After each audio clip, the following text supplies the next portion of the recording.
Hi, everyone. My name is Dan Mustard. I'm the Executive Director at Millrace Center in Columbus, Indiana. We are a community center that provides programming for older adults. And today I'm joined by Cynthia Green, PhD, who is the president and founder of Total Brain Health. Dr. Green is a clinical psychologist and author, and one of America's foremost experts on memory fitness and brain health. She has served on the faculty of the Mount Sinai School of Medicine since 1990, where she is an assistant clinical professor in the Department of Psychiatry. Dr. Green is the author of 6 books on memory and brain health, the latest, Through the Seasons, Activities for Memory-Challenged Adults and Their Caregivers, which is in its 2nd edition now, was published last month. Her work has been featured on Good Morning America, The Early Show on CBS, Fox News Channel, MSNBC, The New York Times, and The Washington Post. Dr. Green has been a featured keynote speaker twice here at Millrace Center, and her Total Brain Health courses have been incredibly popular here at the center. In fact, we've offered multiple sessions, and we generally have waiting lists for the participants. So welcome, Dr. Green. Thank you. It's so nice to join you at Millrace virtually. We were just saying that I can imagine it must be beautiful there right now in springtime, and you all are in a very lovely part of the world. Well, thank you. We really appreciate you taking the time to join us and to have a conversation about brain health, especially at this time. It's an issue that's very important to people. Now, the popularity of your classes really is an indicator that people are really concerned about brain health as they age. It appears that there's really a lot of anxiety as folks get older, and especially as people are living longer. Can you talk a little bit about the effect that the aging process has on the human brain? So it makes me so happy to hear that everyone at Millrace are enjoying our classes. I love coming to speak at the center, but it makes me even more grateful to know that you have access on an ongoing basis to the knowledge that we can share with you about brain fitness and what we can all do to take better care of our brains. I think the most important message about brain health, and especially now, is to understand that what really matters to our overall cognitive vitality is taking good care of ourselves. So when we look at the cutting edge science about what we know about both staying sharp day to day and lowering our dementia risk, and even living well if we have a diagnosis of dementia, it's really all about our lifestyle. It's about taking care of ourselves across body, mind, and spirit to make sure that we are optimizing all of our opportunities to be physically healthy, to be intellectually engaged, and to be socially engaged, as well as to be emotionally well. Well, right now, I mean, isolation is a major concern for folks. But truthfully, people can find themselves isolated for a variety of reasons as they age, whether it's because they have surgery or because there's a lack of transportation. What impact can that have on a person's brain health and their general well-being? Yeah, it's really interesting because I think that many of us, as we grow older and things change in our lives, we might find ourselves more isolated. And so typically we in the field talk about the impact isolation has, but that right now many of us are finding ourselves isolated no matter what our age. And even for those of us who are on our own and we might live alone, but we have a very robust and social life. And I can imagine, especially for many of you who come to the center very often and kind of really have that as a main aspect of how you connect and spend your time, that, this is a time that can be very challenging for everybody. The isolation issue is really one that we need to work with for ourselves. We need to solve that problem and think for ourselves about what we can do to make ourselves more connected when it's difficult to actually do that in person. It is true that in the research, we see that isolation impacts cognitive health by making us more vulnerable to cognitive decline. But I think it's really important to, Dan, parse that out, understand really why that is. And I think that a big part is that when we socialize, we intellectually engage in ways that we don't think about. So, for example, when I am out for dinner with my girlfriends, I am asking myself to use a lot of the cognitive skills that can change as I grow older. I have to pay attention to the conversation or I'll fall rapidly behind. I have to be able to think flexibly, to, be able to follow along, to think about kind of what I want to say, what was said. I have to use my memory. I have to, think fast to keep up. So there's a lot of intellectual skills that I am challenged in. And by the way, those are the skills that are most tapped by the aging process. So socializing helps with those. When I socialize, I'm more likely to do something that's intellectually engaging, to come to to a lecture, to go to take a class, or to travel. And we know that those are things that also promote better cognitive vitality. Finally, when I'm social, I'm more emotionally satisfied, right? I'm finding more ways to feel connected to people, to feel supported by those individuals who are part of my life, and even by my community. There's research showing that even if I go to a theatrical production, because of mirror neurons and because of the way that we're wired, I'm going to feel more connected and supported by the people enjoying that experience with me. We might laugh at the same times, for example, or feel sad at the same times. So there's a lot about being social and connected and not being isolated that supports our brain health. But by parsing that out, one of the other things I want to say is we can look for opportunities, even if we're stuck at home, to mimic that same kind of benefit of socializing, even if we have to do it in this way, right? So you could say that this is, by tuning into what we're talking about today in our conversation, a way of being intellectually engaged. You can take a class online. So you know how much I love your drumming circle and a lot of the other classes that you have available now. People can't come to the center to take them, but you can take them together online. You can have video calls or even just phone calls with family and friends. It's so funny. I went to make a kind of a cocktail hour video call with some friends, and everyone's calendars were full. People are working, they're talking to, their friends and their family. But that's a very robust way to staying connected. We had a 90th birthday party for a friend's mom, and there were people from all over the world who would not have been able to come in person to the 90th birthday party that she had planned. And I'm not suggesting that it's a perfect substitute for that 90th birthday party that didn't happen, but she was so touched and it was so wonderful. There were over 40 people on the call, and she went through and talked about each person and how she knew them and from what time in her life. And, it was just very intimate at the same way that it was all on the computer. So I think that one of the things we can do about isolation is reframe how we the opportunities for ourselves and see it as a problem that we can solve, that we can find ways of connecting, even just by phone calls, right? Or, by writing letters. It doesn't have to be high tech. It just has to be something where we are more proactive in thinking through how we can still get those benefits from being connected to mitigate that the impact of isolation. That's excellent information. Now, there've been some kind of mixed reviews about some of the types of games, the luminosity kinds of things where people would play online video games, and some people say maybe they help, maybe they don't. Is there any validity to any of those types of games? And is it just better to kind of do things informally, or are there some organized things that people can do?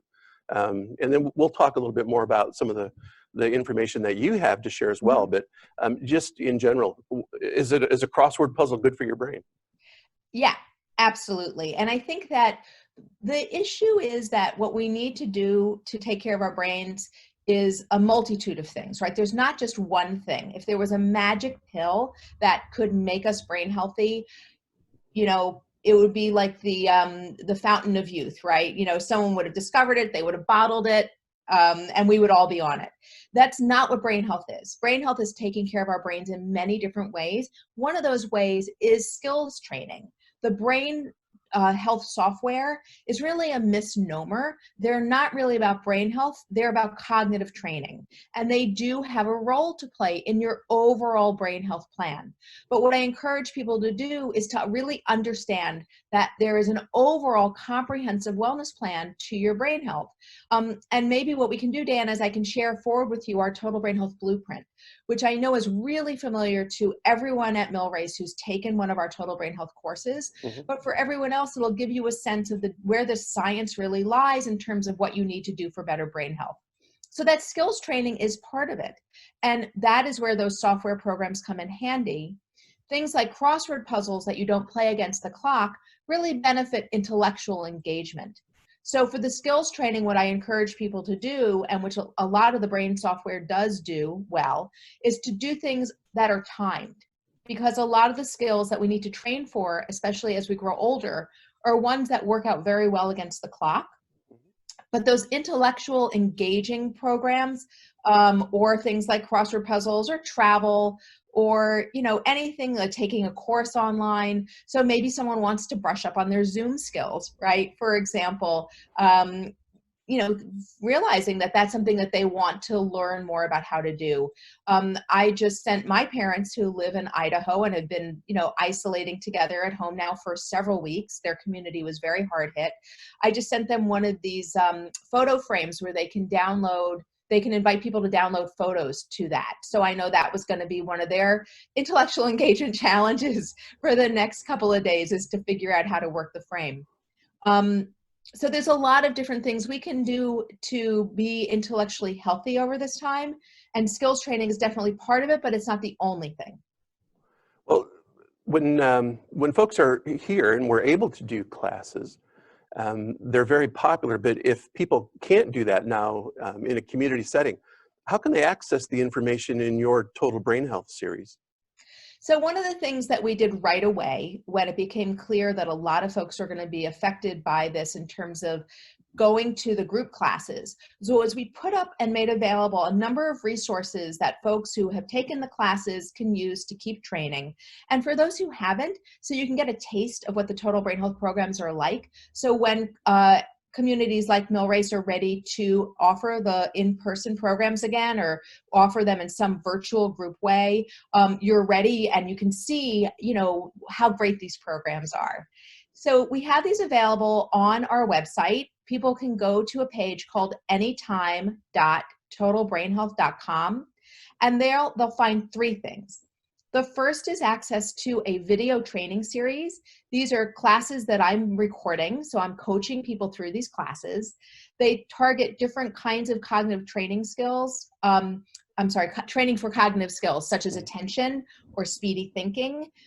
We have 4 up now. We're planning for a total of 6 classes. So they really are an introduction to what you would be doing in our Total Brain Health programs at Millrace, but it gives people something they can do online on their own in the interim. Yeah, excellent. Yeah, they have interactive workouts and worksheets that folks can download. And you're welcome to download them and make them available through the Millrace site too, if that's easier for people. I think you've been sharing some of them too on your own channel. I know through your social media you have been. Yes, we have. We've gotten a lot of great feedback. We have hundreds of people who've been using the classes, which makes us very happy. Excellent. The other thing we have is a series called Total Brain Health Quiet the Mind. And that also can be found on our website. And this is a series of very short, easy things we can all do every day to help us feel more calm, to de-stress, because I think all of us are feeling a little bit unmoored and unsettled. And it might come and go in waves. I know it does for me.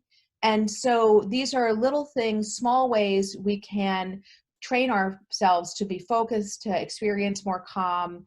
And there's a range of things there, because not everybody finds things like breathing exercises to be something that they want to do. For some people, it might be watching a musical concert. I just shared, I know, a link to a Shakespeare performance in Central Park here in New York that the Public Theater has made available to watch a production of Much Ado About Nothing. So there's a lot of different things that we have shared there, and there's a whole series of them up that people are welcome to access. Excellent. Yeah, we will certainly direct people there. And we have noticed that it has been very popular. People have been sharing when we share the links to some of your information, it does get a lot of traction. So I know that people really appreciate that information, and I know having gone to your website several times, there's some amazing things there, and having heard you speak in person now a couple of times, it really is fascinating. I mean, just to go back and get more information. Now, if someone wanted to read one of your books that really talks about maybe the science, because we have a lot of retired teachers here at Millrace Center, Yeah. and I'm sure they'd be interested in the science. What would you recommend in terms of a book that would be accessible to a layperson that would really talk more about um, brain health, especially with the aging process? Yeah, I would say the National Geographic book, Your Best Brain Ever, had a lot of science in it for folks who wanted to go in that direction. The other thing, though, I would say is that I think it's great to learn, and I understand, right? Especially from an educational perspective, getting your hand on a good juicy book that teaches you the kind of brain fitness and the science behind that is really great. We also have another product I just want to share with people because we're offering a discount on it. It's our newest product, and it's the first program we've ever designed for people to use on their own at home. So especially for folks who've been taking the classes, who maybe have finished a session of the classes at Millrace and they're waiting for the next one to start, or for people who haven't had that chance yet, this program gives you a gamified way of playing or learning about brain health. So it's the same, I would say, as reading a book. You're going to get all that science, but it's called Total Brain Health Toolbox 365. And it comes in a box with 100 repeatable workouts, a dice, and a timer. And we have cards in there that give you the instructions and explain the science, right? So you're going to get that information, but it's a little bit, it's just different. It's fun. You can do it by yourself. You can play with somebody else. For anyone who's listening who might want to get this for a relative, it's something that you can send as a gift. And you just, roll the dice and you choose a card. The card sections are body, mind, spirit, or social. And then based on your role, you pick from one of those sections, you learn the science, and then you have something that you can do to help you experience that science. Yeah, it's really great. There's recipes, there's art appreciation, there's a whole host of really engaging things. We aim to make it very instructive, right? So you're really learning in the same way as you do from all the rest of our products, how to really take good care of your brain, but also it's a lot of fun. No, it does. It sounds like a lot of fun. So if you were to kind of condense things down in terms of just some basic survival skills, some like the 5-minute version of keeping your brain healthy, what would that be? I mean, how would you tell people, like, what are the top 3 things that they should be doing to maintain brain health? So that's such a hard question, right? Because in a way, everything we do is about our brain. And what comes to mind first when you ask me that is at this time to be kind to yourself. I think we have a lot of expectations, and I know that many of you who attend Millrace, you're very active people and you are out and about and doing things and doing a lot of things all the time.